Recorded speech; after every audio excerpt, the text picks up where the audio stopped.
Hello and welcome to class activity number 20, print services. So open that up. Today we are going to discuss how to set up and manage printers, print files, print servers, and so on. All right, so all we need is to boot up the domain controller and let's log in. All right, so it's I love server 2022 with a capital I and a capital S. All right, to be able to create print services on a network, you need three things. You need the physical printer, a print server, which is really a software, and you need also the physical. I mean the printer, the physical printer, a print server, which is the software that is going to keep track of the printing, and the physical printer itself, and the queue. Queue is a waiting station. So whenever somebody prints, they send it to the queue. The print server job is to monitor the queue where the print jobs are and monitor the printer. Whenever the printer is ready, he goes to the queue.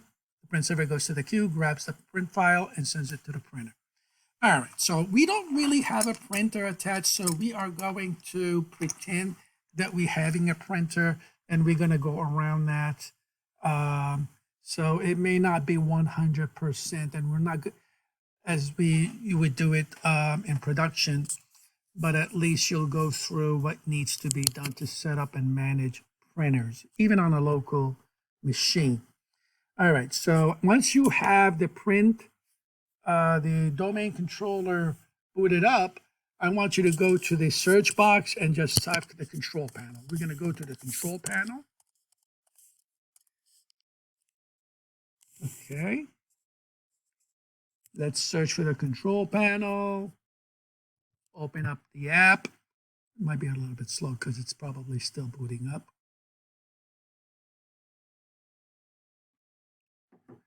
Okay, and then what you want to do is you want to click on hardware right here. Click on devices and printers. You would do that also, by the way, on a regular machine if you want to, on a whole, not on a server. Okay, so let's click on add a printer. Okay, so searching for an attached printer. We don't have one, so let's click on this link that says the printer that I wanted is not listed. And then click on the bottom radio button that says add a local printer or a network printer with manual settings. Click on next. All right, we want to connect it to the line printer number 1. That's the printer port. That's in the old days if you have like a 25-pin connection. All right, let's assume it's connected there. Click on next. All right, let's choose a genetic printer with the 9-pin IBM. All right, that's the device driver for our printer. We're assuming that that's the printer that we have. Click on next. All right, we're going to replace the current driver because I had it before. Okay, so you should not get this for the first time doing it. All right, the printer name is going to be called Printer 1. Okay, don't put it in space, just Printer 1 with a capital P. All right, let's install the device driver for it. All right, let's put the location for it. Let's assume it's in room 301, right? And we want it to be shared on the network. Click on next. And you want to set it as the default printer. Okay, so once you have it set it as a default printer, take a picture of this. That's it. That's how you would set up a printer after it's been attached. Click on finish, and there is your printer. All right, right click on the printer now and go to printer properties, not properties, printer properties. Click on that. And I want you to click on the security tab. So click on that. Hold on a second. All right, when you click on the security tab, you see that everyone they can only print. But if you click on the administrators, he has managed this printer, which means he can delete print jobs, do whatever they want, right? Manage the printer is like the administrator has the supervisory access. He has a permission to do everything they want to the printer.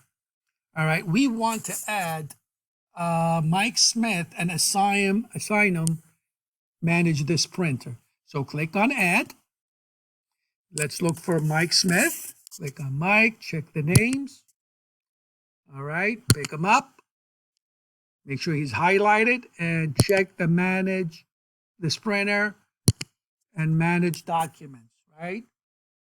Take a screenshot of this. We're at the bottom of your lap too. Click apply when you're done, and then click on OK. All right, once this is highlighted, go to Print Server Properties. Click on that. I just want to show you one thing.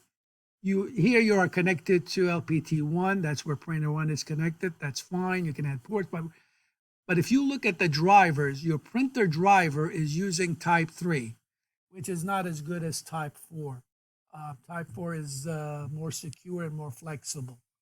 All right. That's all I really wanted to show you here. Click cancel. All right. Now we need to go to printer properties again.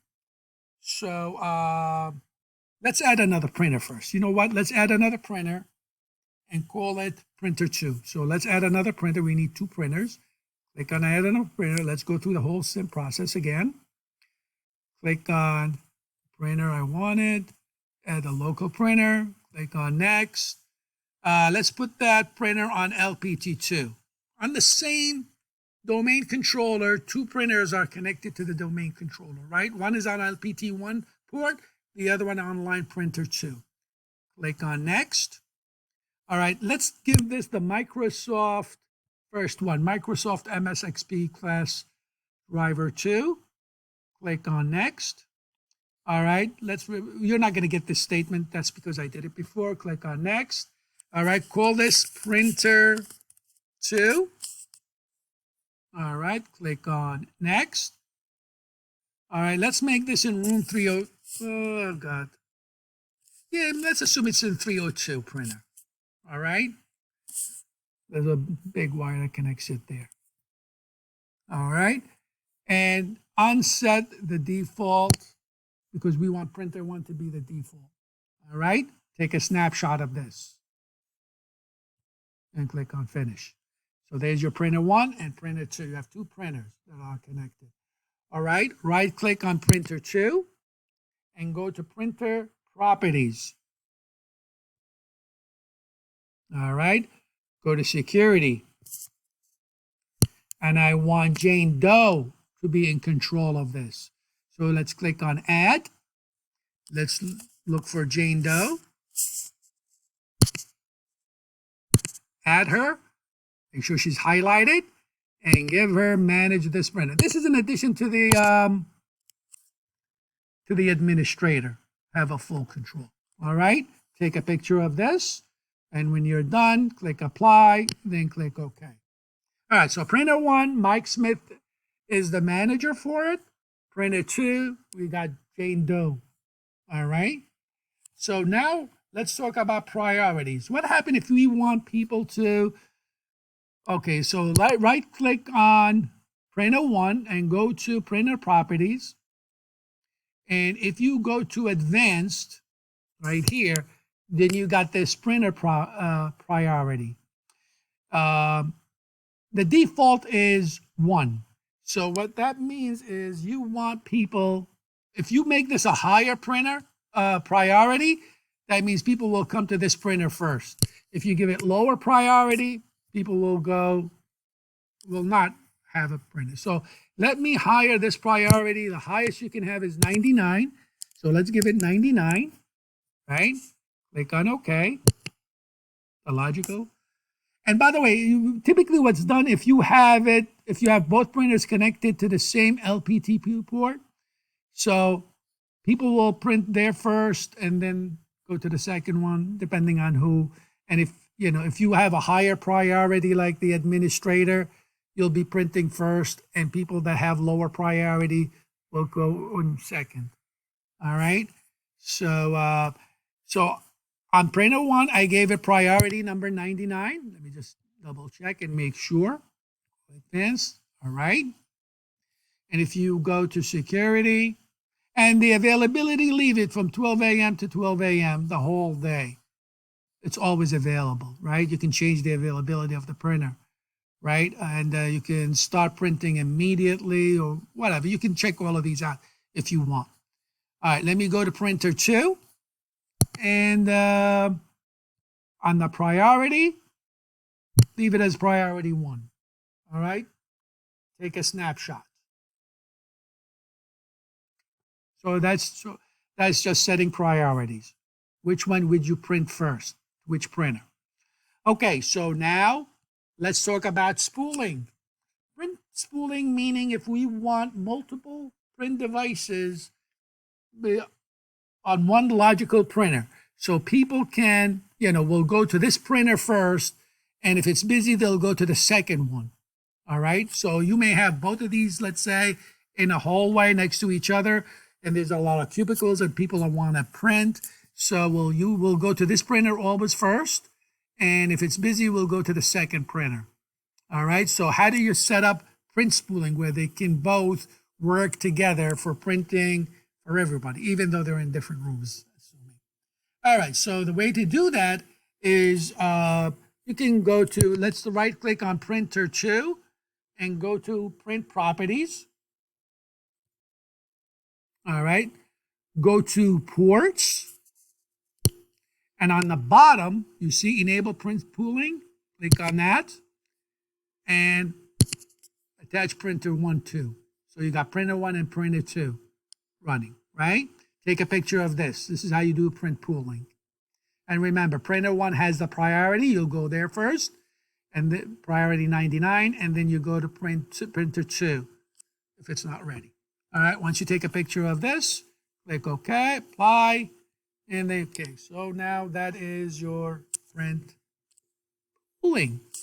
All right, that's it really within here. Next, the other thing that you want you to do is we're going to talk about branch office direct printing. And that is to allow you to print remotely, even if the print server is not available. All right. So to do that, you got to go to the server manager. So let's open that up.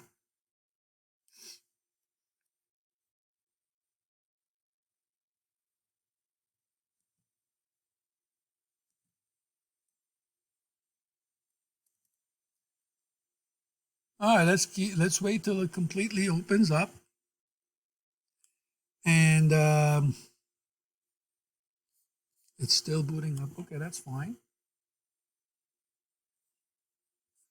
We're going to add the print services as a role on the domain controller. All right.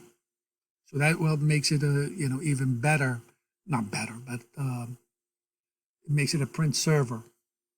And you can do a lot more than that. So click on Add Roles and Features. All right, click on Next. We want it to be a role-based. Click on Next. All right, It's doing too many clicks. Let me go back just to make sure. Okay, you want the server, yes. And we want to print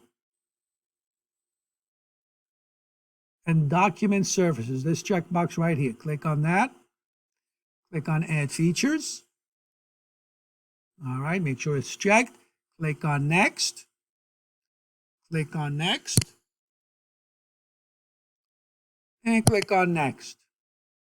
All right, we want internet printing, line printing daemon service to be running in the background. You could have that if you want. Click on internet printing. All right, so you can print off the, once you do that, click on that. Perfect. We don't want LDP.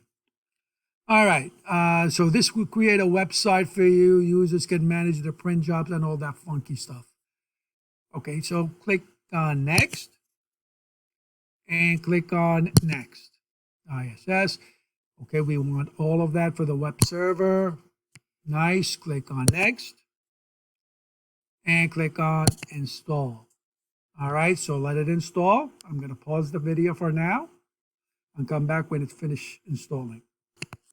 Okay, so you can, once the installation has succeeded, click on close. You can look at the notification right here if you want to, but you don't need to. Okay, that just tells you that the printer job has been, print services have been completed. Okay, so click on tools once it's installed. And you should have printer management. Click on that.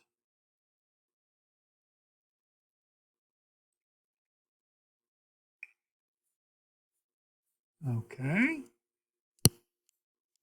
So expand all printers.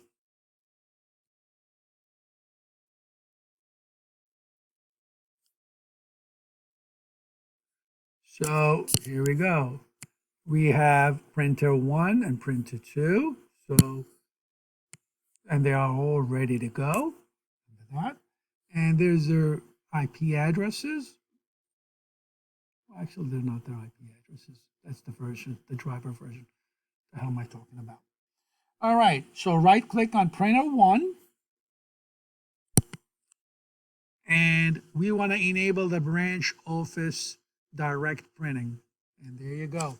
So once that's enabled, that means you're allowing print to be remote. People can remotely send print to this job anywhere. All right, so right click on it again and just take a picture of this showing that you know how to enable branch office. Don't disable it though. Branch office direct printing. All right. So that's really all I wanted to do. So let's see what else can we do. You can pause printing right here if you want to. You can deploy with the group or policy if you want. Manage the sharing, print the test page, right? You could do all of that. So let me go to the property. You can go to the properties if you want to. Okay, and just manage it from here. So you don't even have to go to the control printer. All right, you can get all the print drivers right here, the printers, printer with jobs. Obviously, there isn't any. The print servers, right? Here's your print server, the driver for it. Floors, the ports, the printers, the actual printers. So you can actually right click on the print driver and you can, this local server and you can actually check the properties on it, right? And the security. But I didn't want to go through all of that with you, but that's fine. So this is where this is where all the print management that you would do, right? But that has to be installed. All right, that's it for this class activity, and I'll see you in class activity number 21.